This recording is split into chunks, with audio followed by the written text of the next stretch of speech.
और यहाँ पे सुबह सुबह हो रही थी अदरक लहसुन का पेस्ट बनने की तैयारी। छोटे मोटे काम तो पूरे रमज़ान में होते ही रहते हैं, आम दिनों में भी होते हैं, लेकिन रमज़ान में कुछ ज़्यादा ही काम हो जाता है, पता नहीं कैसे। और फिर उसके बाद यहाँ किचन की सफाई करने में आ गई थी, क्योंकि ये सब चीज़ें ना हर हफ्ते साफ़ होती रहे तो ही अच्छा रहता है। और ये नीचे की वगैरह की सफाई जो है ना कर दो, थोड़ी घर में हेल्प करा दो, तो मम्मी और पापा दोनों ही खुश हो जाते हैं। और वैसे भी मन भी करता है, आपके घर में आपको गंदी कोई चीज़ दिखे ना तो बस होता है कि अब बस इसको साफ़ करने बैठ जाओ, चाहे थोड़ा सा ही टाइम लगे, सुबह उठो थोड़ा सा ही टाइम लगेगा और इन सब चीज़ों को साफ़ कर दो। और अगर कोई चीज़ आपने डेकोरेट करी है तो फिर उसको तो मेंटेन करके रखना ही पड़ता है। जैसे कि ये यहाँ पे कितनी धूल आ गई थी, ये देखो कितनी धूल आ गई थी, ये देखो, तो ये देखो कितनी धूल आ गई थी यहाँ पे, जो है ना सारा गंदा हो चुका था। जबकि ये साफ़ होता रहता है, लेकिन फिर भी ना धूल मिट्टी जम ही जाती है। और फिर अच्छे से इसको जो है धूल मिट्टी को सारा साफ़ करके वापस से सजा के, जो ना सामान जो है जमा होता रहता है जगह जगह पे, वो सारा सामान जो है ना कहीं कहीं थोड़ा थोड़ा और जमा होता रहता है, बस हर जगह पे जमा, तो वहाँ से निकाल के हमें जो है ना सारा सामान हटाना होता है और ये सब साफ़ करना होता है। फिर उसके बाद यहाँ पे हो रहा था टीवी साफ़। टीवी रमज़ान में बंद ही रहता है, तो उस पर धूल मिट्टी नहीं जमेगी तो क्या ही जमेगी, क्योंकि आम दिनों में तो आप देखते रहते हो, जहाँ आपको दिखने में गंदा लगा आप साफ़ कर देते हो। रमज़ानों में जो है खुलता ही नहीं है टीवी, तो उस पर धूल मिट्टी के अलावा और जमेगा भी क्या। और ये नीचे देखिए कितनी धूल आ चुकी है।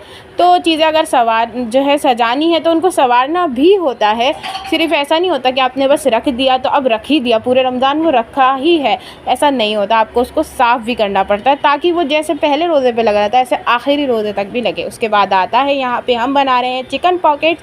और उसके लिए सबसे पहले मैंने जो चिकन का ये इतना बड़ा सा पीस लिया था, इसको मैंने अलग अलग कर लिया था, मतलब बोटियाँ बना ली थी इसकी। और यहाँ पे एक फ्राई पैन में अब अच्छे से इसको सुखा लिया फ्राई पैन को। उसके बाद इसमें कम ही ऑयल डालना है, इसमें ज़्यादा ऑयल नहीं डालना।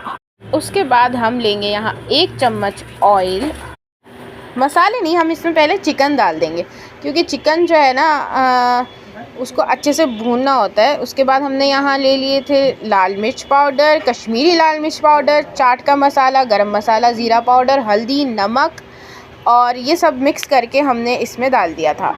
और फिर हमने इसको अच्छे से इन मसालों में भून लिया, क्योंकि मसाले मिक्स होना बहुत ज़रूरी है, ताकि अच्छे से चिकन के अंदर सारे मसाले बैठ जाएं। और इसके अंदर ज़्यादा तेल नहीं डालना, क्योंकि इसको हमें सूखा सूखा ही रखना है। अब यहाँ मैंने ले लिया है कॉर्नफ्लोर, जो कॉर्न स्टार्च होता है, और उसको मैंने दही में मिला लिया था 1 चम्मच।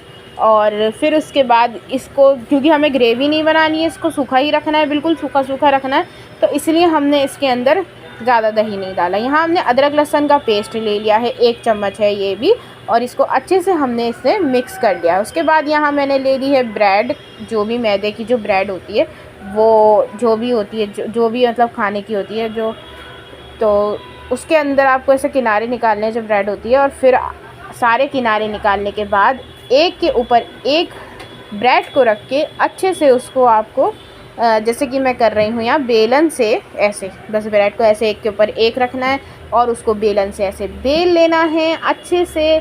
और मतलब इतना भी नहीं बेलना कि वो चिपक जाए आपस में, बस मतलब बहुत ज़्यादा ना चिपके, थोड़ा सा ही जो है ना मतलब चिपक जाए वो। और चिपकने के बाद बिल्कुल ऐसे हो जाए, क्योंकि फिर इसको बाद में हमें काटना भी है। तो बस ये तेल में जाके खुले भी ना, और फिर जो है अच्छे से चिपक भी जाए। फिर ये ब्रेड क्रम्स हमने फेंके नहीं थे, जो किनारे निकले थे ना, मतलब किनारे नहीं फेंके थे, ब्रेड क्रम्स बना लिए थे इनके। और फिर उसके बाद जो कम पड़ा तो उसमें और थोड़ी ब्रेड डाल दी, इससे जो है वेस्ट भी नहीं हुआ। फिर हमने इसके अंदर मिला के सारे सब अच्छे से हमने इसको जो है ना पीस लिया है। बिल्कुल ऐसे ब्रेड क्रम्स तो जैसे बनते हैं वैसे ही बना देने हैं, और इनको भुनना शुनना कुछ नहीं है, क्योंकि जब हम इनको तलेंगे तो वो पहले ही जो है ना कड़क कड़क हो जाएंगे, ऐसे क्रिस्पी से बनेंगे बहुत ही ज़्यादा। और क्रिस्पी क्रिस्पी चीज़ें ना बहुत अच्छी लगती हैं, जो बिल्कुल ऐसे होती है ना क्रिस्पी क्रिस्पी सी। क्योंकि रमज़ान में अब जब पहला अशरा जो है हमारा अभी तक चल ही रहा है, लेकिन फिर भी जो मतलब एंड मतलब होता जाता है ना, शुरू में तो बड़ा जोश चढ़ता है जी, पकौड़ी खाएंगे आलू की, पालक की और ये प्याज की। लेकिन फिर ये होता है कि बाद में अब कुछ अलग बनाया जाए, कुछ अलग अलग टेस्ट किया जाए। तो ये बहुत ही अच्छा बना, और ये बहुत टेस्टी भी बना है, और इससे अच्छे से पेट भी भर गया था। और इसके अंदर चिकन है वो भी जो है ना बहुत ही अच्छा सा रोस्टेड बन गया था। यहाँ हो रही थी यखनी की तैयारी, बिरयानी की, क्योंकि रात का खाना भी तो बनना था, तो वो बन रहा था। और साथ में छोले भीगे हुए थे अभी इफ्तारी के लिए। यहाँ मैंने अब इसके लिए मैदा जो है ना घोल लिया था सिर्फ मैदे को पानी में ऐसे, और ब्रेड क्रम्स बन गए थे। तो उसके बाद ऐसे इसको दोनों जो हमने बेली थी ब्रेड, वो उसके अंदर डिप कर देना है। और डिप ये तलाई वलाई के काम से ना थोड़ा दूर ही रहना चाहिए, क्योंकि छीट वीट फालतू में आ जाती है फिर जो है ना मतलब मैं तलती हूँ, लेकिन ये जो था ना ब्रेड, ये बहुत लिरखड़ी सी टाइप सी हो रही थी तो इसको इसके अंदर डालने में मुझे मतलब ऐसा लगा था कहीं टूट ना जाए, सारी मेहनत मेरी ख़राब ना हो जाए। तो मैंने मम्मी से बोला भाई तुम ही डाल दो, वरना तो जो है ना ये टूट जाएगी। तो इसलिए मैंने उनसे डलवा ली थी, और ये सबको बहुत पसंद आया। पापा तो किचन में आके देख रहे थे क्या बन रहा है क्या बन रहा है, कुछ अच्छा सा बन रहा है। तो घर में आप ऐसे बनाओगे ना तो सबको बहुत ही अच्छा लगेगा, टेस्टी लगेगा, सबको बहुत पसंद आएगा, सबको जो है ना अच्छा लगेगा, तारीफ़ होएगी तो बहुत अच्छा लगता है। क्योंकि ये जब बन के एकदम क्रिस्पी क्रिस्पी बनते हैं ना तो बहुत अच्छे बनते हैं। और 2 ब्रेड में 2 बन जाते हैं। जैसे कि एक ब्रेड का एक ही समझ के पॉकेट आप चलो तो मतलब, लेकिन आपको ना बीच में से इसको काटना ही है, एक एक ब्रेड निकालनी है। देखिए कितना अच्छा, इसको ऐसे सुनहरा सा ब्राउन करना है, मतलब ज़्यादा इसको कड़क ही नहीं करना। जैसे कि हम उसमें कड़क कर लेते हैं ना, जो हम शाही टुकड़े बनाते हैं उसमें, वैसे नहीं करना है, इसको थोड़ा सॉफ्ट रखना है और ज़्यादा खौलते हुए तेल में नहीं डालना। उसके बाद जब ये हो जाएगा, थोड़ा ठंडा हो जाए, उसके बाद ना इस तरीके से देखिए ऐसे इसको कट कर लेना। इसकी पॉकेट्स अपनी आप खुल जाएंगी, मगर मैं थोड़ा ना अंदर हाथ नहीं डाल रही थी, कभी भापा वगैरह लग जाए। तो आप भी ऐसे छुरी से ना इस तरीके से इसको कट करना आप, तो ताकि जो है ना आपके भी लगे नहीं। और इसके अंदर सबसे पहले मैं भरूँगी यहाँ चिकन जो हमने बनाया था, बहुत ही टेस्टी सा बन के ये तैयार हो चुका था चिकन हमारा। तो आप को ज़्यादा चिकन पसंद है तो आप ज़्यादा चिकन डालो, कम पसंद है तो कम डालो। हमारे चिकन बहुत माशाल्लाह पसंद करते हैं, माशाल्लाह आप लोग भी बोल देना, क्योंकि जो है ना अल्लाह पाक ने बोला है आप दूसरों की खुशी में खुश होगे तो आपको भी खुशियाँ मिलेंगी। तो इसलिए जो है माशाल्लाह ज़रूर बोल दीजिएगा देख के इसको। और ये देखिए रेडी हो चुके हैं अल्हम्दुलिल्लाह, ये बहुत ही अच्छे बने थे। और यहाँ बन रही है लस्सी। रोज़ रोज़ रूअफ़ज़ा तो खैर जान होती है रमज़ान की, लेकिन बीच बीच में ना कभी कभी मन करता है कि आप कुछ अलग सा पियो, कुछ अलग सा आप खाओ, या कुछ अलग सा आप बनाओ। तो उसके लिए हमने यहाँ लस्सी बना रहे थे।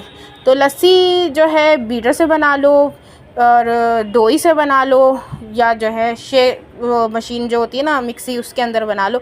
तो लेकिन सबका टेस्ट अलग आएगा। ये है कि आप जब दोई से हाथ की मेहनत से बनाओगी तो उसकी मेहनत के साथ आपको स्वाद भी लगेगा। मिक्सी से बनाने में थोड़ा अलग टेस्ट आएगा, लेकिन इससे दोई वाला टेस्ट ही आ रहा था बीटर से। तो आप बीटर से इसको बीट कर लो, और इसके अंदर चीनी डालो, पहले दही डालो, और दही डाल के उसको अच्छे से चीनी को दही में घुलाना होता है। तो ये बीटर से ही आप बीट करते रहो उसको, तो अपनी आप भी उसमें घुलती जाएगी। और घुलने के बाद उसमें डालो दूध, यहाँ थोड़ी मलाई बचा लो, क्योंकि मलाई आपको ऊपर से इसके अंदर आपको जो है ना जो ग्लास में सर्व करेंगे उसमें आपको ऊपर से मलाई डालनी होती है। तो इसलिए इसको अच्छे से बीटर से चलाएंगे खूब सारा। और यहाँ बन रही थी नमकीन वाली लस्सी, जो सिर्फ दही और पानी और नमक से बनती है। सबकी अलग अलग घर में पसंद होती है, कोई मीठी पीता है, कोई फीकी पीता है, कोई नमक वाली पीता है। तो सबकी फरमाइशें भैया इफ़्तार के टाइम होती हैं, और सबकी फरमाइशें जो है ना पूरी करनी होती हैं। तो बस मम्मी यहाँ सबकी फरमाइशें पूरी करने में ही लगी हुई थी, मेरे लिए और अपने लिए, और पापा के लिए मीठी लस्सी। और हमारी जो बहन है तो उनको तो ये कुछ डाइटिंग शाइटिंग वाला खाना होता है, तो उसके लिए ये नमक वाली लस्सी पता नहीं क्या अच्छी लगती है, हमें तो नहीं समझ आती। लेकिन ये भी आप बीटर से बनाओगे ना, जो ऐसे पीते हैं वो जो ऐसे नमक वाली और या जो पानी वाली पीते हैं वो भी अच्छे से गाढ़ी हो जाएगी। तो यहाँ ये हमारी जो मीठी लस्सी है वो तैयार हो चुकी थी, और मीठी लस्सी बन के तैयार है। हमने इन्हें ग्लासेस में निकाल लिया है।